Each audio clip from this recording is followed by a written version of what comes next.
എല്ലാവർക്കും നമസ്കാരം. മൊമെൻറ്റ്സ് വിത്ത് ഡയമണ്ട്സിൻ്റെ പുതിയ വീഡിയോയിലേക്ക് സ്വാഗതം. ആദ്യമായിട്ടാണ് നമ്മളിങ്ങനെ ഒരു ഓൺ വോയിസ് വീഡിയോ ഇടുന്നത്. അതിൻ്റേതായിട്ടുള്ള എല്ലാ പ്രശ്നങ്ങളും നിങ്ങൾക്ക് ഈ വീഡിയോയിൽ കാണാൻ പറ്റും.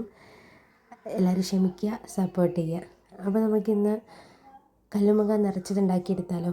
അപ്പോൾ അതിന് വേണ്ടി തലേ ദിവസം തന്നെ കുതിർത്ത് വെച്ച അരിയിലേക്ക് ചിരകിയ തേങ്ങ, ചെറിയുള്ളി, ജീരകം, പെരുംജീരകം, ഉപ്പ്, ആവശ്യത്തിന് മഞ്ഞൾപ്പൊടി എന്നിവ ചേർത്ത് നന്നായിട്ട് അരച്ചെടുക്കാം.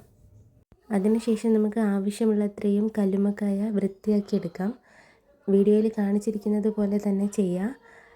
കല്ലുമ്മക്കായ ഷെല്ലിൽ നിന്ന് നമ്മൾ റിമൂവ് ചെയ്തെടുക്കാൻ പാടില്ല. നല്ല രീതിയിൽ ക്ലീൻ ചെയ്തെടുത്താൽ മാത്രം മതി.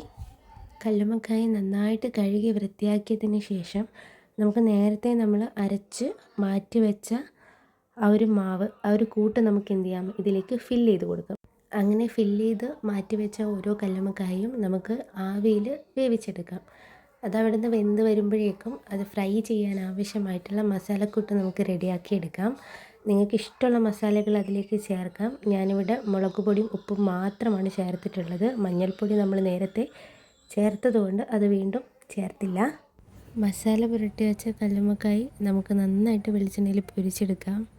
അങ്ങനെ നമ്മുടെ കല്ലുമ്മക്കായ നിറച്ചത് ഇവിടെ റെഡി ആയിട്ടുണ്ട്. ഈ വീഡിയോ നിങ്ങൾക്ക് ഇഷ്ടപ്പെട്ടെങ്കിൽ ലൈക്ക് ചെയ്ത് സപ്പോർട്ട് ചെയ്യണേ.